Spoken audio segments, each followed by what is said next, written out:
All right, so we're talking rate of change and slope, right? And slopes and slope. Now, do you know what a rate of change means? No. Do you know? Have you heard of rate of change before? Probably. Not? You probably talk about it more than you know. I've heard of it, but You discuss it every day. You just don't know. gas prices. That's not rate of change, really. Yes, it is. Yes, Gas mileage, right? I'm driving 45 miles an hour. That's like rate of change, right? If you drive 45 miles in front of me on the highway, I'm gonna give you the, you gotta be going fast. You know, like you gotta go at least 75 or 60. So, yeah. On 270 or 70, I mean 75 No, is like. 270 is 270 miles an hour. I think I remember the Yeah. That's what the sign said. So- Officer, the sign said 270. 270 is the name of the highway. The speed limit is 75. Aren't Right? you supposed to 70. go the same speed as that weird green sign with like the little white, little blue thing on the No, bottom? no, don't do that. Why not? No, because It's a good you're gonna get the clicks and the clacks, especially if you look like you know who. My man. You know. It's an inside joke. Don't let him out. Don't let him in on it. All right. So, I get the inside joke. what's the ratio? The rate of change. What is it? It's a ratio that compares, like by definition, is a ratio that compares how one quantity changes in relation to another. Example, gas mileage, right? 2 miles per hour. That's like a turtle, right? Very slow, right? It's pretty much something changes, and it is pretty much influenced by the independent variable. So basically, it is if x is the independent variable, right, and then y is the dependent, then the rate of change is what changes in y over changes in x. Basically, how does the change in x influence?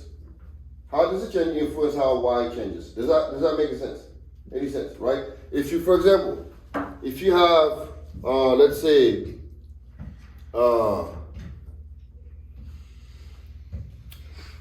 10 gallons of gas in your tank, right? And you're driving 40 miles, right? That's your whole distance. How does that gas change, the gallons diminish in your gas tank, right? And how does that happen? You know, so that's the rate of change. So you can do that miles per gallon or whatever the thing is, or speed for the most part, right? So I'm driving 40 miles an hour. So every 40 miles, I'm doing every 40 miles in an hour.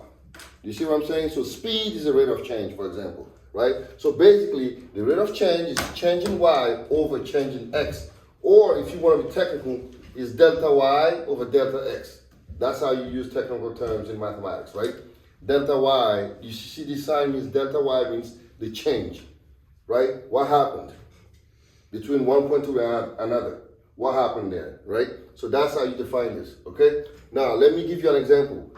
So if you see this table here, right? I said the table shows the distance a car travels over various time intervals, right? So you went from an hour, he does a distance of what? 68 miles. And in 2.5 hours, he does 170. And then in 3 miles, he does about 204 miles, right? In 3 hours. So the question is, find the rate of change in the distance over time. Now, I want you to use an ordered pair to do this. So what I'm asking for is find the rate of change, or find the distance over the time, right? Which is pretty much what? Speed, right? Find the distance over the time. So if I say I'm driving 40 miles an hour, that's your speed, or in other words, that's your rate of change. So I did 50 miles in 1 hour. That's what I'm trying to ask for. So basically, I'm asking, find the rate of change in the distance. How does the distance change over the time? So change in the distance over what? Change in time. Does that make sense? You see what we're looking for here? So when I say use an ordered pair, so what you do is this. I'm gonna go, again, this is you can pick any ordered pair that you want. But just make sure if you pick one, then you automatically have to pick what? 68. You can't have 1 and 170. They don't go together. It has to be an ordered pair. Does that make sense? So to find the rate of change, I need at least I need at most, no, I shouldn't say at least or most. No, I need 2 ordered pairs. Not 1, 2. Okay? So I'm gonna find my distance between 1 and then 2.5 hours, right? So in 1 hour, how many miles did I drive? 68, right?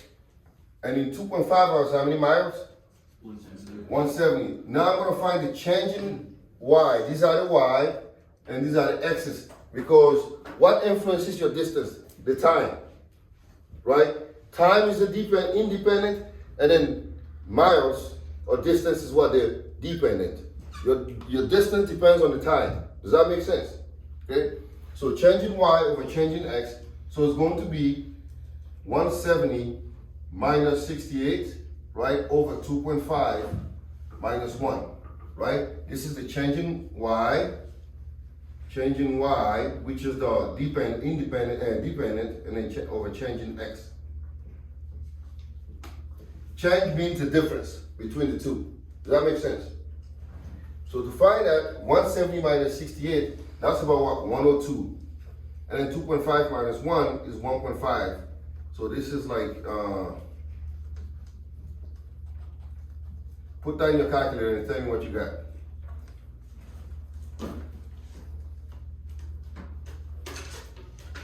One or 2 or 1.5, tell me what would I give you? 68. 68?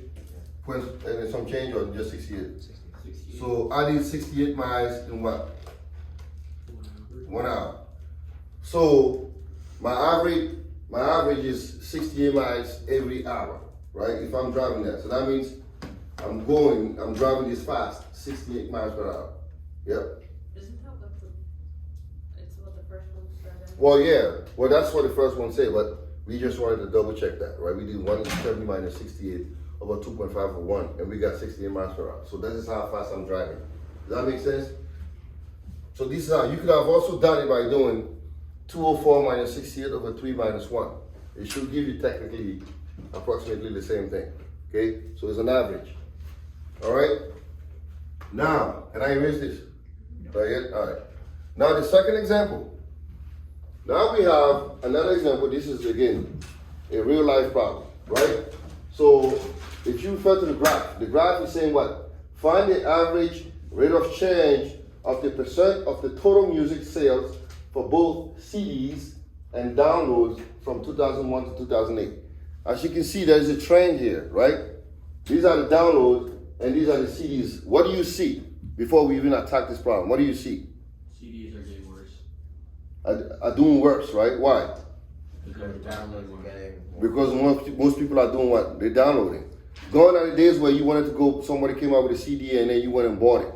Nobody does that anymore, right?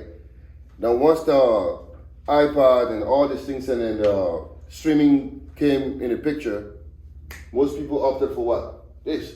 Because now, if I like a song, I'm gonna just download that song. I don't need to buy your album because the rest of the songs are what? Garbage. I wanna get just one song and I don't have to buy the CDs because you're giving me like, most CDs back then had how many songs? Who knows? Like 10. Between 10 and 12. 18, right? 12 was the most standard. So I'm like, I don't want to listen to the entire album because out of 12 songs, maybe one really caught my attention. The rest is trash. Now I'm paying for all this. Now I know that with this, I can just download the one song that I like, and then if I don't have to listen to the other ones, if I hear them yet. Can I go to the bathroom? Yeah, right? So now this is asking us, find the average rate of change of the percent of total music sales for both CDs and downloads from 2001 to 2008. So we're gonna do the same thing, right? So if you take this two, for example, we wanna see the change. Is it positive or negative already? Positive. Positive because it's increasing, right? So in 2000, how much was it? In 2001, it was how much percent? What's the percentage? 0.2. 0.2. So 2001 was 0.2%, right? And then 2008 is 12.8. 12.8, right? That's for download. So we need to find the rate of change. So we're gonna do the same thing. We're gonna do 12.8% minus 0.2% over 2008 minus 2001, right? 2008 minus 2001. So that is about 12.8 What's 12.8 minus 0.2? That's about 12.6, right? 12.6 here over 7. So tell me what you got.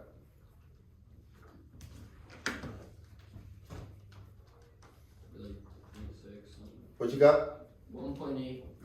1.8, right? 1.8%, right? And I'll do the same thing for the CDs. So we went from 2001 was how much? Was 89.2.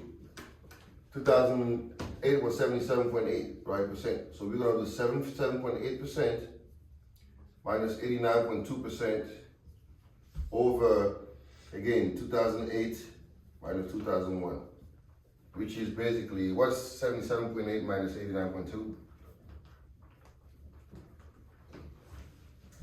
Patrick, what you got? 12.6.